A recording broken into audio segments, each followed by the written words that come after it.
Serie B-Win. Tutti i colori della passione.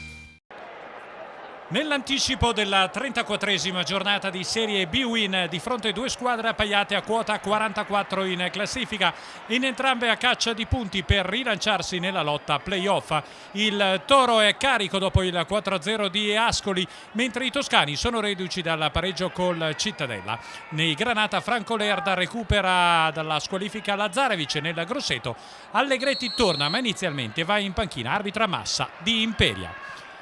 E si parte subito con il Grosseto, con un calcio di punizione di Asante per la testa di Sforzini e miracolo di Rubigno che salva a terra. Grosseto subito vicino al gol. Come vediamo, un primo piano meritatissimo per il portiere del Torino Rubigno, che risponde così al colpo di testa di Sforzini.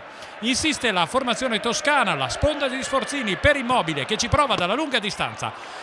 Risponde ancora all'altezza il portiere Granata Rubigno. Sul fronte opposto è Gasbarroni, fa tutto bene, gran tiro e vola Narciso a mettere fuori, poi libera la difesa toscana. Rivediamo nel replay il volo del portiere del Grosseto che salva la propria porta, e poi Lazarevic che porta scompiglio sulla fascia, mette in mezzo l'uscita a vuoto, ma poi Narciso riesce a liberare in un secondo tempo. Pericolo per la porta del Grosseto, e poi Immobile che fa tutto bene, doppio passo in area, palla in mezzo che passa sotto le gambe del portiere Rubigno, e poi liberano i giocatori Granata. Rivediamo nel replay ancora meglio l'immagine, il Torino con l'apertura per l'inserimento di Lazarevic in area e tiro sull'esterno della rete da ottima posizione per il giocatore Granata, che poi si dispera, come rivediamo, liberissimo, conclude fuori misura.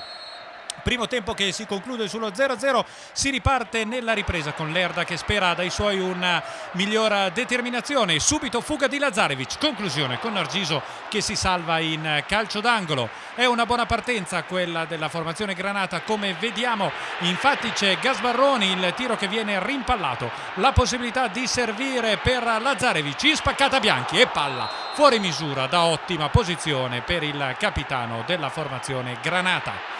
Ancora Torino, contropiede di Antenucci, deviazione di Takazidis per apertura involontaria per Lazarevic che liberissimo calcia incredibilmente a lato. Ancora un errore da parte di Lazarevic, impreciso in fase conclusiva. Sul fronte opposto è Soncin, controlla palla, offre questo assist per Sforzini, tiro che termina impreciso ma non molto lontano dalla porta Granata per la formazione del Grosseto. Ancora Grosseto in questa fase della gara con Mora, bella apertura per Soncin, la sua girata in diagonale termina a lato anche in questa occasione. Soncin che nella ripresa aveva preso il posto dell'infortunato Immobile. Sul fronte opposto però è Torino, De Feudis aggancia al volo Antenucci ed è gol al 75esimo. Granata in vantaggio con Mirko Antenucci, il quarto gol con la maglia del Torino per l'attaccante ex Ascoli che esulta. Un gol pesantissimo nell'economia della gara. Bello il lancio di Budel, l'assist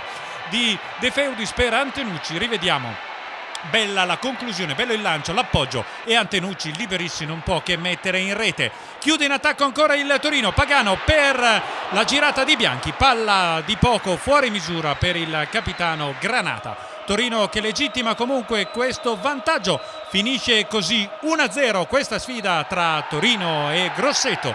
3 punti d'oro per la formazione Granata, che con questo anticipo sale in piena zona playoff e può tornare a sognare.